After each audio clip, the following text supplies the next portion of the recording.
I know. I tried to get it out. Dad, what's up, sir? Hey, Dad, what's up? We live.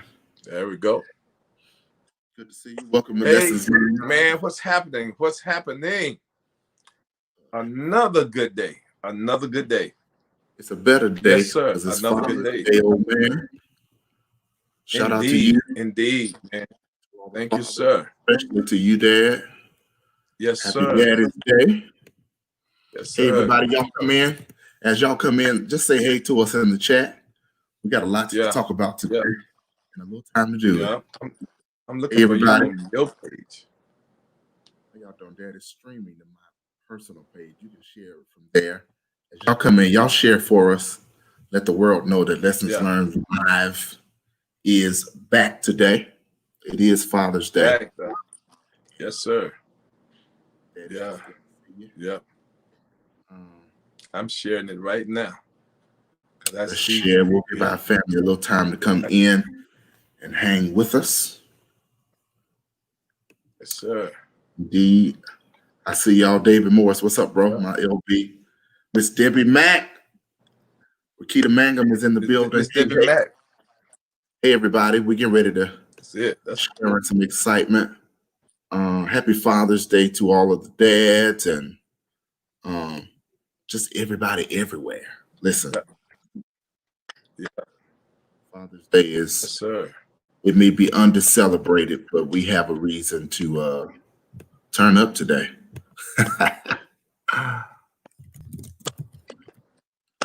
And Dad, how was your Father's Day? I know you did church today. Is today. Father's Day. You know, the restaurants didn't stay open long. My Father's Day was great. Yes, we had wonderful church today. We had a lot of our youth and adults giving shout outs to the fathers, the pastor, had all of my children except my eldest son, and we'll talk about him later, was able to do shout outs in the service. Two of my sisters were able to do shout outs to the church and to the pastor. So it's been a great day. Life is good. Right, we got a lot of family. Your, Father's Day. Reverend, It's Father's Day for everybody. It is. I'm gonna tell you the truth, Reverend. I worship with St. John remotely or virtually. Okay. And I slept. I went to a barbecue restaurant. You like barbecue, don't you, Dad? Okay. Don't you like barbecue? I do. That's why I went to a barbecue. From Memphis. Yes, sir. I'm from Memphis. You went for barbecue on my day. Yes, sir. Did you think about me while you were having barbecue on my day? That's the only reason I went to the barbecue restaurant, because you like barbecue. So I had barbecue. So hey, everybody, I see y'all coming in. Keisha, Shay, how are you? Miss Ann Lewis, hello. Everybody's coming in. Y'all do us a favor. Share this. Let's get our family in. And Dad, we're just going to get right to it. We only have about an hour that we want to share. We keep it kind of brief every week because we want people to come back. Okay. It's Father's Day. Dad, we've seen a lot of pictures, a lot of conversation about your mom, my grandmother, Rickey Harvey. And haven't seen a lot of pictures. I heard some stories, but not a lot about your dad or dads. So, Dad, DeCarlo Grape is at the house. What's up? So, I want, Dad, I want you to, before we talk about you and I, and we're gonna spend a nice amount of time talking about us. But I want you to talk about your dad, or your concept of a dad. Just take it away. Okay. Well, biologically, my name is Harvey. So my dad, as I know Dad to be, Lee Harvey, who gave me my name, the name that I gave you, which is Harvey. Had a great dad.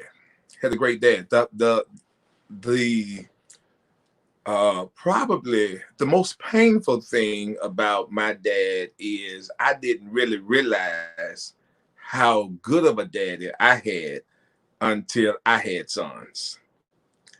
Because when my dad was raising us, rearing us, or growing us up, my dad was tough. You've heard me tell you the story about Dad, when he's outside working in the yard, we would come in and watch TV, and he would come stand and look at us and say, "Did you hear me calling you?" And I said, "No, sir." He said, "Did you see me working?" I said, "Yes, sir." And he said, "Anytime I'm working and you see me working, I'm calling you." Yeah. In those days, I thought that was tough. But as I was growing you up and your brothers and your sister, I learned the concept of, did you hear me calling you? Or did you see me working? So I had a good dad. And not only did I have a good dad, I emulate him. When people see me doing what I do, I raised chickens. My daddy did that.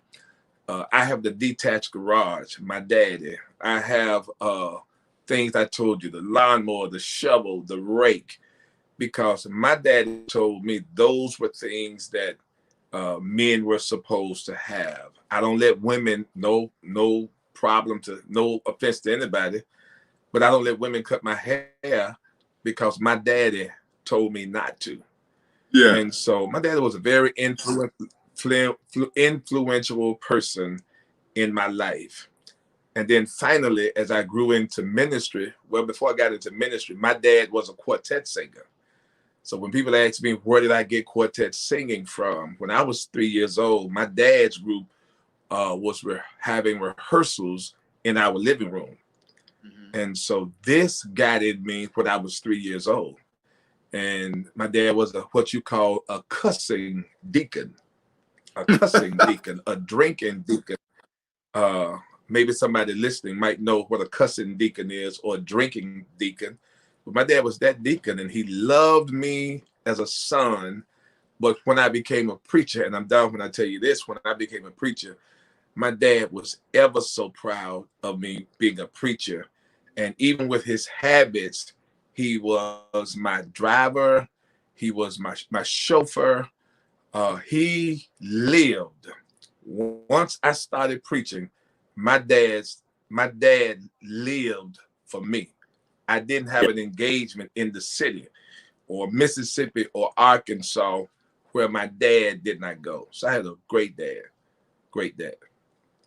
And I want to say, similar to that, as we go further in the conversation, I am so thankful, Dad, for you, for your role in my life, for your guidance, for your investment. You have I'm really big now in my life on exposure. I think exposure is the enlightenment that opens the mind to desire to do and be more. And I call you my secret sauce because so many people ask me keys to successes for whatever measure the Lord has thus far blessed me with. And I am so thankful that I have never wanted for exposure. Now, my own unwillingness, my own procrastination, my own faults and failures might have prevented me from attaining more or being more, but I have never wanted for exposure, and that is because of you. And I cannot thank you enough for there's so much when I think about the term legacy. Two things I appreciate from you most is the legacy in preaching and ministry, and the legacy of strong, sharp, sudden sarcasm. I mean, well, some of that's good, some of that. I use it for good and evil. I came up around. I was exposed. So let's talk about exposure. Exposure is, I think, key to levels of success. Exposure is key to levels of success. I think that the only way you can dream big, and fortunately, I had the opportunity to be around successful people. And one of the things that I said to a friend even this week, in the first grade, there was a picture of a cow on the wall, and they had all these parts of the cow, and the caption said, "You are what you eat. You are what you eat. Whatever you digest into your system," and putting it into the context of this conversation, whatever you put in your heart and in your mind, in your psyche, your thinking, you become that. Wow. And so what I had was exposure. I think I had more exposure than I did gift, but the exposure helped to create a gift, and then the gift made room for me. And the one thing that I always wanted, you especially, because I've always known that you had a mark on you. And so I wanted to expose you. And I'm not talking about Liberty Land. We can talk about those places. But I really wanted you exposed to the good, the bad, and the ugly of ministry. And so, as you know, when I was there, you were there. Good church meeting, you were there. Come out laughing, you were there. Come out crying, you were there. Because I wanted you to see that this was more than a Cadillac car and a silk suit. Yeah. So exposure is one of the key elements to certain levels of success. And I have to say, even in the context that I currently serve in, much of my behind the scenes success is a result of you allowing me to be present for the full gamut beyond the Cadillac and the silk suits of what it takes to successfully lead people for the Lord. So I appreciate that. I want to go on now. I want to share. Let me say this, Rick. Let me say this. What I didn't want was you to get at this level and be shocked like I was. Wow. You understand? I didn't want you to get to this level, the level where you are, and be shocked about church. Yeah. The way I was, which was a setback because I had to learn church. What's that term? It's church. Just church. And so I had to learn church. Yeah, I really appreciate that. Yeah, just church. Just church. I really appreciate that. And you did it in such a way that it did not taint me. It prepared me.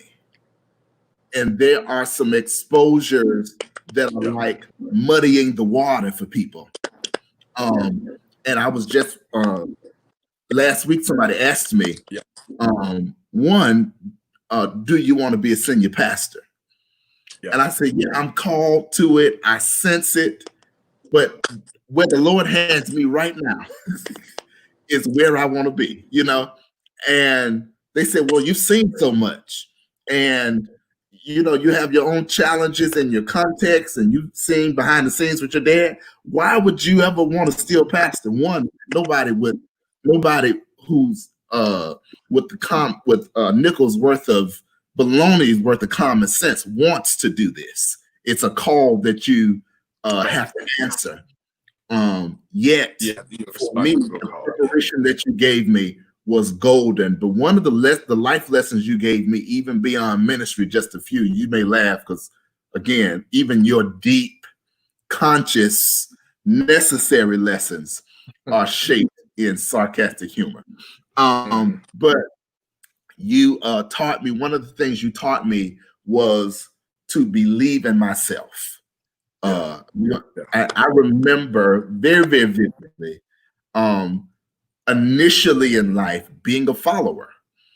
And one of the things that I picked up from watching other people in the 6th grade, I went to John P. Freeman Optional School in Memphis, Tennessee, in the 6th grade. And guys walked around looking at the floor. And I remember I just picked up that habit walking through the halls of school, that you don't walk around looking people in the face. You don't walk around with your head up. We walked around looking at the ground. And I remember coming around you around that time that probably the subsequent summer after my 6th grade year. And you told me in a single conversation, and it has changed the way that I walk ever since. You told me, walk with your head up. And ever since you told me to walk with my head up, there has not been a person, there has not been a circumstance, even if it has been difficult, that could cause me to walk with my head down. Now, as you have heard from other people, people perceive that as arrogance. People perceive it as thinking of yourself more highly than you should. But if I haven't gotten anything else from you, among the great things I got from you is to walk with my head held high. And I encourage those watching us. One, I encourage you to share this stream and let other folks know we're on here. But two, I encourage you to do just that. Walk with your head up. Another thing you taught me, Dad, and this is just a life lesson that if nobody tells you, you won't realize. But one of the things you told me was, as it relates to my cars, in my college days, I had college kid money. You know what I'm saying? And I'd rather hang out than to do things that were responsible. And I would go on and ride with lights on, ride with sounds, my muffler just shaking for weeks. And you taught me a lesson about my car that I apply to my life. And that is the lesson you taught me that really reshaped how I deal with things, is that when you hear a sound, address the problem. And I didn't realize I was riding so long and riding in my car and hearing a sound, and it would just get worse over time because I did not address it. And while that has been very valuable, that's been a valuable lesson as it relates to managing my cars, it's also been a valuable lesson as it relates to managing my life. And when even scripture says that small foxes can spoil a vine, because there are small problems in our lives that if we leave them unaddressed, they can magnify to be a bigger issue. So I just appreciate the lessons that you just have continued to kind of pour into my life. So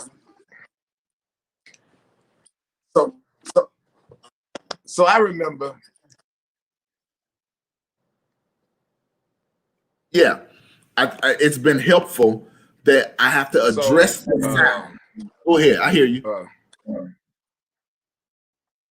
I can hear you and see you, so go ahead. You want to say something? So I remember. Yeah, I remember. You had my Beetle, my Volkswagen, and it was in pretty good shape when you got it. And I remember you drove it in, but barely made it home one night. And when I got it, the brakes were out, transmission fluid was leaking, the water pump was out. It was like 5 or 6 major things wrong with the car. And I remember telling you, it should never be 5 or 6 things wrong with your car. Yeah. When the light comes on, it says something is wrong, and you never went back to that car. We spent a lot of money fixing that because so many things were ignored. Yeah. And I think, so you're saying your lesson, even with our body, we shouldn't have 5 things wrong with our body at the same time. And with our life, we're always going to have something wrong, but it shouldn't be 5 major problems going on in your life at the same time if you have adequately addressed them as you got to them. Yes. So that was a great lesson. That's a great lesson, and thank you for sharing that. I carried that with me. The last one that I want to say, and I have 1,000, but because we're only on for an hour, I also recall I got one of the things, they say more is caught than taught. And one of the things that I have caught from you is I am a natural giver. Giving is second nature to me. kindness is second nature to me because I saw you give. I saw you be kind to people who were not kind to you. And you taught me this as it relates to maintaining my identity, because I would say, hey, no problem. If you're nasty to me, I can be nasty to you. And I vividly, and this wasn't 10 years ago. This may not have been 5 years ago, where you said to me that just because somebody else is out of a lane that has to do with your identity, you don't have to let people shift you. You can still be you, right? Now, obviously, we get to choose the level at which somebody gets to experience the goodness of who we are. But I appreciate the encouragement, the instruction, life insight to maintain my giving identity, the identity that I'm a kind person, even when people make you want to behave otherwise. Yeah, that's right. So I really appreciate that. As I've grown older, I continue to be kind. I continue to be kind, but I will admit to you now, I'm not as generous as I was probably when we were sitting at the table together. I'm not as generous, and I've actually been counseled against my generosity about being so generous. So I'm not as generous as I used to be. I would pick up every tab. I would pick up every tab because I was raised around those who picked up every tab, and for me, it was right to give. But and you talk about lessons that you learned from me. One of the lessons I got from you was you always say, Dad, you always pick up the tab. You always pick up the tab. You always pick up the tab. And Rick, I don't know who I was eating with, and I sat down to eat, and the waiter or waitress says, same checks. And it wasn't an expensive restaurant, but the person said separate checks. And they had invited me to be with them. And they said separate checks. And from that day on, I have no problem. I think I text all my children, text all my friends, and I might have posted on Facebook saying separate checks. So I have no problem now with separate checks. Roosevelt Johnson, what's up, man? Okay, I want to go ahead now and talk more about. Are you there? Yeah, I'm here. I can hear you. I got you. So no worries. Just you'll come back in a second. I got you. I want to talk more about the transition of our relationship, namely as I have come into adulthood and the transition that takes. And I want to first, I pastor youth in Maryland, and one of the big pieces that I have to share with parents is the absolutely necessary transition of the parental relationship. And where the parental relationship does not shift, it will inevitably create dysfunction.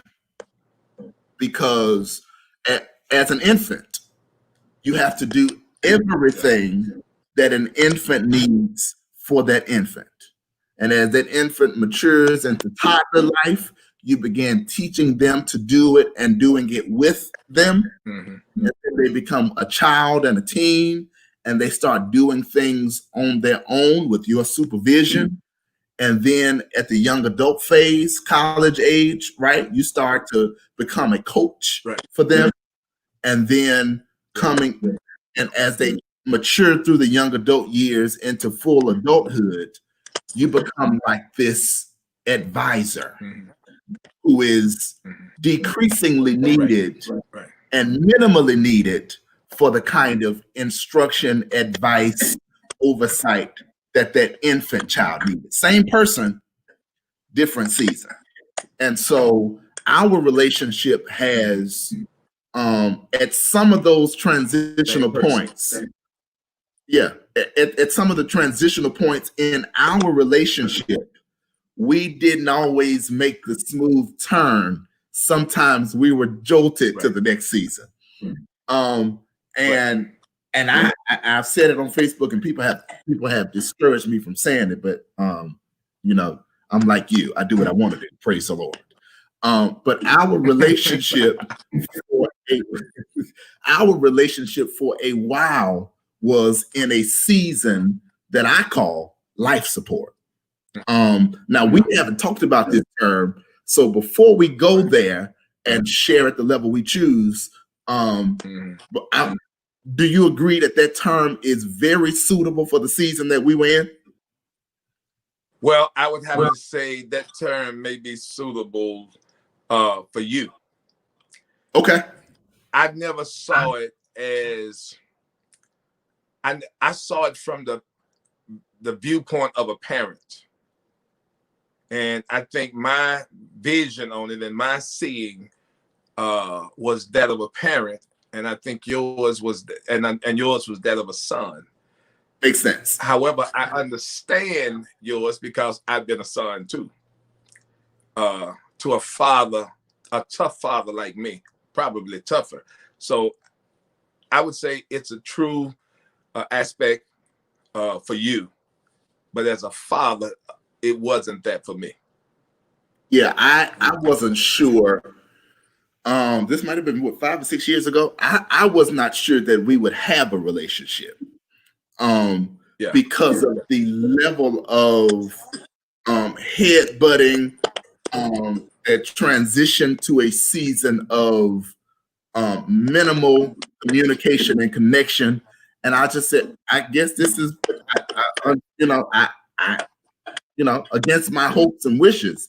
And thankfully, we have matured beyond that. And I think that's definitely a testament that sometimes when you are available, when you are willing in relationship, time brings about maturity. And I think that's what I needed in order for you to be a tough, demanding dad, and for me to want to be in a relationship. I needed maturity. It's so funny. So I moved out of your house in New York when I was 22. I believe I was 22 when I moved out. And I'll tell you why I moved out. I don't know if I ever told you this. I moved out of your house. I moved out of your house because you threatened to put me out one time. And it was like a passive threat. It wasn't a sarcastic threat. You told me one time, you said, if you don't like what I'm doing in my house, you won't be here. Hit the road. That was those days when I certainly didn't respect the curfew at all. The few things you'd ask me to do, if it was regular yard work or getting the trash to the streets or a few little chores around the house, I just wasn't here for that. And so when you told me it's my way or you can get up out of here, I said, tell you what, how about this? You keep your house and I'll go get mine. And it gave me a story. I enjoyed a season of struggle. Go ahead. Yeah. So boys are not born to remain boys. Boys are born to grow into men. So I say boys are like cub bears. You're not born to remain a cub. You're born to become a full-grown bear. And one of the ways of knowing that you have reached that level of maturity within yourself is to buck against the papa bear. To buck against the papa bear. Even in wildlife, the young lion always goes after the tiger because you're as big as he is, you're strong as he is. I remember when you got to a certain size, you were going bareback in the house. I'm like, put your shirt on. You're of age now. Put your shirt on. Now, Rick, we saw our paths, I think, totally different. One of the reasons for me, because I had raised a son. Again, I'd raised a son, and I had been one. Now, one thing I got to say for you, one thing you never did was, now, I don't know what you felt or what you said behind my back. It was a lot. Never disrespected me. It's true. Never disrespected me. I remember coming in one day in Rochester, and you were stretched out. It was about 3 o'clock in the evening. You were stretched out on the couch, and I unloaded. Get a job, get a job, get a job. Remember that? Get a job. I unloaded with every word I knew, and every word I had heard other folks say. I unloaded. And then I remember this. I remember the look you gave me, because if you recall now, Dad was not the loud, come at you everyday dad. You know, I sat down. I think Rickey said one time, I'd rather you whoop me than talk to me. You know, I talked you till you couldn't stay awake. But I remember the look that you gave me when I came unglued. And I think the look that you gave me of disappointment, we never talked about this, but that look was, you were so disappointed. One, that Dad would talk to me like this. Two, that Dad would use the language, because you weren't preaching then, but you were starting to feel yourself in this realm, advising me and everything. You know, you were feeling where you are now. You were feeling it early. Yeah. And when I came unglued on you, you gave me a look. I know I didn't apologize then. We had some conversations about it, but that look made me say I would never come unglued again on any of my children. And from that day to this day, I can say I've never come at any of my children, or really not anybody, like I came at you that time. And I think for me, that was the beginning of the changing in the atmosphere. So we have to tell the fullness of that story, because it's a lot more funny than you said. So I was home for the summer. I lived in Rochester. I was in college in Rochester, but I was home, like in the house for the summer, trying to find a summer job. I'm sleeping all day long like college kids do. And for the first 3 weeks of the summer, I might go out for one job interview or a day, or 3 a week kind of thing, right? And I was working and trying to find a job and couldn't find anything. Nothing came through. And my dad would always say, wake up, get up, go out, fill out applications, get you a job, that kind of thing. And the day I got a job, well, if you're gonna tell it, you gotta tell how you slept too. The other thing, you lay out on the couch, you would stretch out on the couch. And I would say, Rick, you laying on this couch like you making love to the couch. You know, you were just so, you didn't sleep like normal people. You stretch out, your legs gapped open. Hey, you said I was a young lion. So the day I go out early, I get out early. Dad's gone to the office at the church, and he would come home sometimes around lunchtime or late lunch and then go back. And so I go out early, Doc, and get me this job, and I'm just ready to come and tell you I got a job today.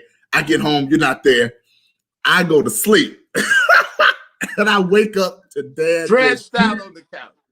I go sleep stretched out on the couch. I wake up, this man is going in. He's just going ham. 100 miles. Yeah. And I sat there and let him finish. And when he finished telling me, you can't be lazy. Men don't do this. Men go to work. Men don't sleep all day. I just let him have it. When he finished, I looked up at him. I said, Dad, I got a job today. I got a job today. And he just said, oh. Yeah. Yeah, Good time. I remember that. But I'll tell you what, so even in the times when the decisions that you made for you, I felt like were a detriment to me, because it's hard for a older teenager, early 20s, young adult to understand that how personal your parents' decisions are, and that while they may impact you, they're not primarily about you. You're an individual all day long, right? Who is responsible for making choices for yourself and your life. And we hit some seasons where you would make choices about you that were just about you, but I took your choices personally, right? And I took decisions that you made, and that's not about me. And so I had to learn. Before I learned that another person's decisions are not about me, I learned to, and I decided, rather, it wasn't a lesson as much as it was a decision. And this was with the help of with a professional therapist. And I learned that I have the opportunity to choose to love unconditionally.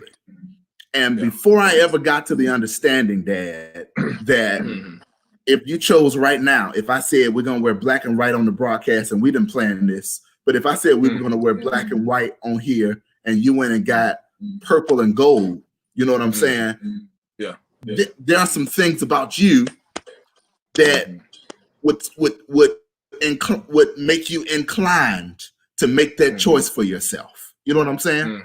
And so I learned not to internalize the choices and personalize the choices that you make for yourself. And so for me, when I decided to love you, this was before I learned that the choices others make are not about me, right? But I decide, and I hope you have experienced this in what you say is my lack of disrespect. I have decided to love my family unconditionally. That as my dad, there ain't nothing you can do to change my love for you. You know, that's what it is. And I think it is so vital. And for the sake of our faith context, so Christian, to decide that it's consequences to decisions. It's you know, you can't, like as the analogy says, if you put a nail in a wall, you can take the nail out, but the hole will be there. That stuff happens. Yes, right. But at the end of the day, I have benefited from our relationship because of love. That I cannot. The love that I have for you as my dad, as a person, for your character and your behavior. Don't make me cry, Rick. Don't make me cry, Rick. No, I'm serious. So I am so blessed to call you Dad, because so much maturity. Again, since more is caught than taught, you gain so much when you. And so it's funny because in relationships, sometimes you fall out with folks and they don't know you fell out, but you out. And you know, even though with us in our most difficult, strained season, as I was coming into adulthood, it was a mutual out. It wasn't like I'm out and you don't know. But I think we've had an opportunity to gain a level of respect for each other as a father and son that we might not have gained had we not had a strained season. One of the things I say is I recall some tough seasons. I recall some tough times. I even recall some mediation to get us to listen to each other, and probably as I think about it, we had those times, but I remember we had conversations about other father-son teams, so to speak. And I remember asking you, what's going on with that father and son? And your response was, they hit a place where you and I hit, Dad, and they were unable to recover. Remember that? We've talked about father and son teams being unable to recover. So how we recovered, I can't put every dot in place, but I do know this. I know I may not have been and be the best pastor that I could be. I know I was not the best husband that I could be. And there are many things in life that I would say I did not give it my best. But when it came down to my children, I gave my children my best. And I think all of that helped my children to see. Dad has had what you call in life falls. And my children were there even with the falls. But I think the fact that my children, you and your siblings, know I never had a success in my life that you were not a part of, that your sisters and brothers, I never went to what they call big places that you guys didn't go. And one of the things, if you say, why did they not recover? Why did that son team not recover? I always knew, regardless of the attitude or the space, I always knew that my children, you knew that I was a good dad. And I knew that in time, I never doubted that we would get back. I never really doubted, I don't think I doubted whether we would get back. I probably wondered when, and to be honest, Rick, I don't even know how. It just, we always talked even in those days, but it worked itself out. And I think it's because of a genuine love that you had for me and that I had for you. And even when I made decisions that you didn't agree with, I think in time you had to know that made that decision about you because I had your best interest at heart.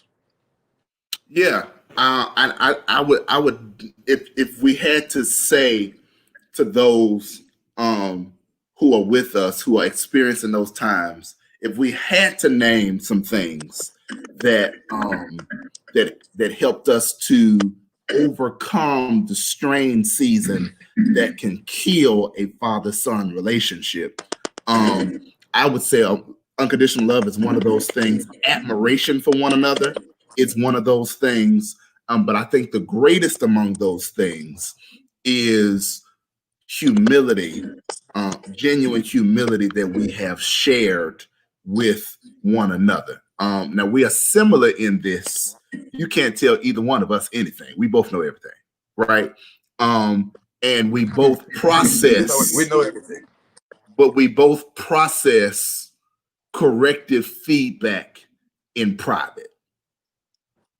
And so we have taken that individual time to process the corrective feedback about one another, no matter where it came from. Because all of my humility towards you didn't come from advice from you. It came from other people, sometimes who didn't have a dad like me to tell me, "Are you crazy?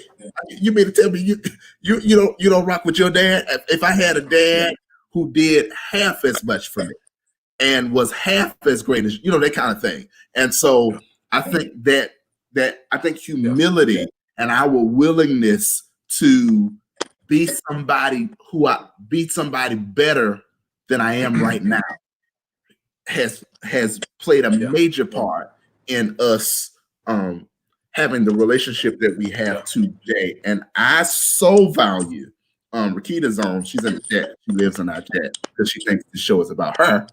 But I so value, she and I talk about it all the time, the wisdom, as I shared about that, the parents' roles transitioning to an advisory role that is more invitational and less confrontational, right?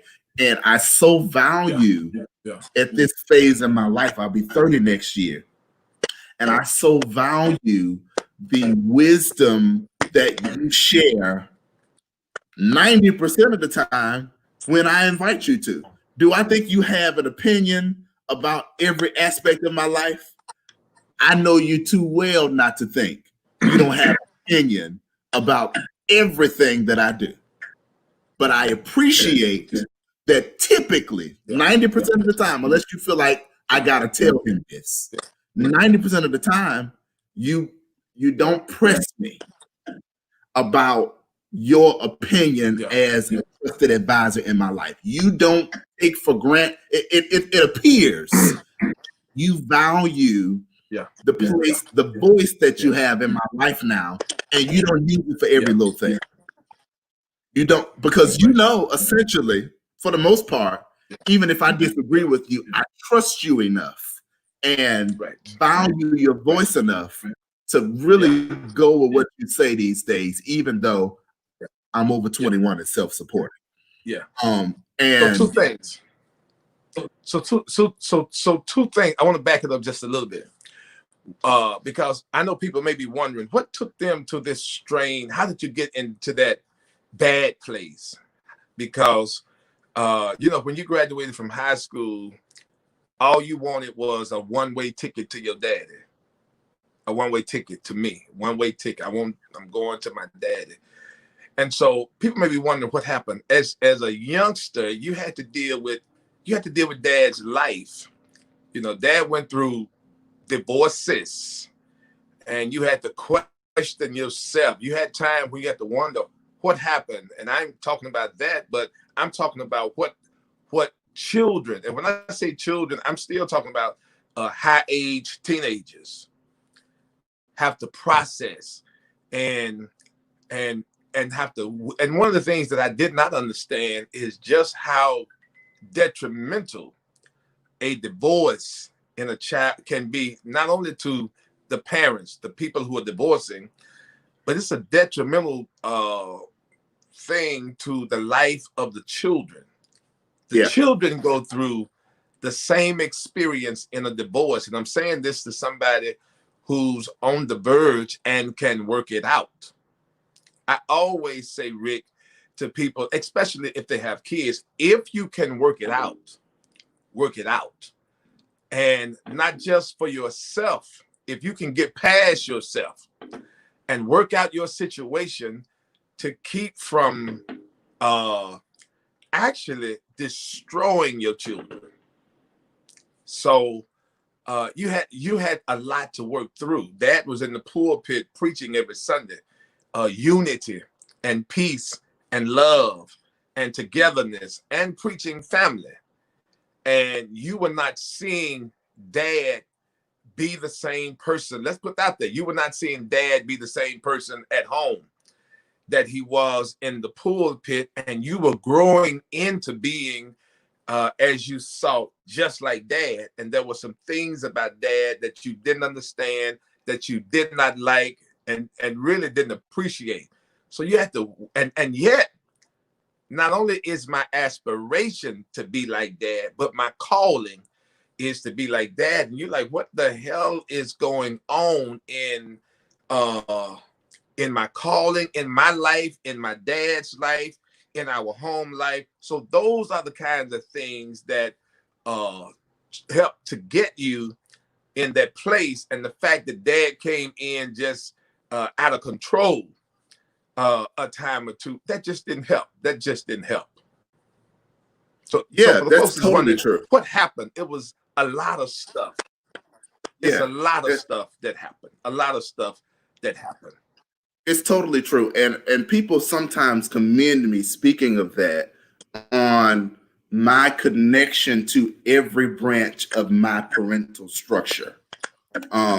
from your last wife, who became a second mom to me based on just the proximity and the connection, and then to my mom's husband, who I really appreciate. And our life structure and the reality of our blended family situation has taught me this life lesson, and that's that it is what it is. I'm not from a nuclear family. And it is what it is. And so I have the choice. I get to make the most of, and so you always have said, play the hand you've been dealt. So I get to make the most of the situation I'm in. And I think that's also because you have that perspective and you taught it to us. That's also some of the foundation of our relationship and why it could not crumble to the ground. Because we're the kind of people, we're going to play our hand. If it's a great hand, if there are no books in our hand, if it's a losing hand or winning hand, we're going to play our hands with our head held up and look for the next hand to get dealt. And so, thankfully, I totally agree. In a way, as far as our strain, I lost the image of my hero. And I had to learn that having seen you recover and overcome and find wholeness again, I see you in a bigger, brighter light now than I ever have. And it's because you maintained your essence even through the forest, right? We went through the wilderness, but you've gotten better with age. Your wisdom is second to none. Your advice is second to none. Your generosity to me, praise the Lord. I don't know about the bums who were bumming off of you in the restaurants, but your generosity to me as your son, and I don't call and ask for much, but when I do, it's a high dollar amount. And you come. So let me say this. And so here's a lesson learned and advice to you. Handle your success with care. Handle your success with care. Don't let your success outrun you or cause you to run over your own self so much until you can't see what's right within your touch, because you get big even in your own eyes. Right. So one of my pieces of advice, and Dad generally offers advice when it's solicited, is to, because I see you, Rick, I see you, and you say to me, Dad, you don't do this anymore. Dad, you don't do this. You used to do. And I always say, I've been there, done that. And I see you doing those things very successfully. And I see you not only reaching, and we don't blow smoke. I see you reaching my height and succeeding far beyond what I've done. And so I say to you, as you climb the ladder of success, Reverend Brandon told me this, and I guess I didn't adhere to it in my younger days. He said, don't lose your head. Don't lose your head. And don't get caught up so much in yourself.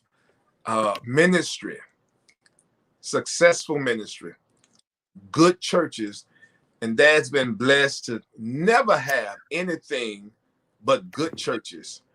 Yeah. And a lot of good at the same time can overthrow you. And so as you climb this ladder and you do well and achieve as you are continuing to do, don't lose sight of the prize, because you can then become a bad husband, a bad father, and even a bad example with all of your greatness.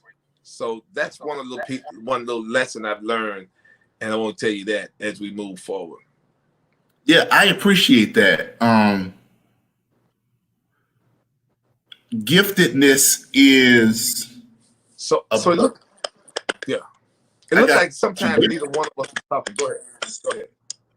Giftedness is a big blessing, but the responsibility of it is a burden. Because it is so easy to be sidetracked by the fruit that you lose focus on the root. And I'm thankful for this sense of focus that I have on what is essential. That's the term of this season. And it is evident to me that the essentials for me are related to my roots, that my roots, my secret sauces are my prayer life and my study for personal devotion and my preaching ministry. My ability to, as the poem says, walk with kings, but not lose the common touch. I think that has those things are the root that I pray will continue to help me to be humble as the Lord continues to bless me. Because I'm like you, I'm looking for God to take me to infinity and beyond. Seriously, as it relates to my ministry and my work and my writing ministry and my music ministry and my preaching ministry. I'm just looking for God to blow my mind. And I know that God is able to, because God has already. He's already began to put me in a position, even in the place. Reverend Lawrence Risby. Lawrence Risby, You might remember, Rick. You might remember Reverend Lawrence Risby. He traveled with us. And Reverend Risby told me in my early days, and some of the lessons that you get in your early life will be manifested later in life. The old cliche is you'll understand it better by and by.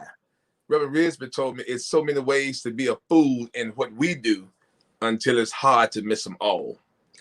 And I didn't miss them all. Wow. And the thing is, when you fall, get up. When you fall, get up. Don't wallow. Dust yourself off. Wow. And keep going.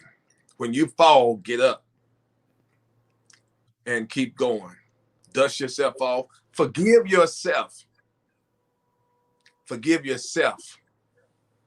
You know, and ask God for forgiveness. And if there are people that you need to forgive, you ask for forgiveness. If they don't, you've done what you need to do. Forgive yourself. Don't hold yourself hostage for mistakes that you have made. And the ladder stays in front of you, and there's nothing that you cannot achieve. I often repeat your wisdom to me, to other preachers when they call me. And I'm telling you now, for the rest of my life, I'll be telling people there's so many ways to be a fool in this work that it's hard to miss them all. And when you fall, you can't miss them all. Because you will fall. Don't wallow. Get up. Dust yourself off. Ask God for forgiveness. Forgive yourself, and get forgiveness from the people that Dr. Harvey, you blessed me today. It's 9 o'clock. We have to go because we want our friends to be back with us. Devon Poinsett is on. Happy Father's Day, bro. Devon Poinsett Jr. is my godson in Rochester, and I wish you a happy Father's Day, Devon. Listen, thank you all for being on. Dad, happy Father's Day. Thanks for being a great father. Thank you. Yeah. Thank you for yes, sir. having tall shoulders that you have that I'm standing on. And far more people see me now because I'm standing on your shoulders. And I don't care who says what about Rickey Harvey. I will always be incredibly proud that I am junior to your senior. And thank you, Dad, for just being you. You are great.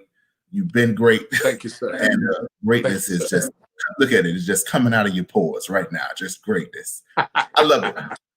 Love you, Dad. It's been good. It's been fun. And we look forward to being back next Sunday evening to talk about what we talk about. Lessons learned about leadership and life. Thanks, everybody. Y'all do us a favor. Click the like button, click the share button, and we'll see you next Sunday. Have a good night. Have a good night. Good night.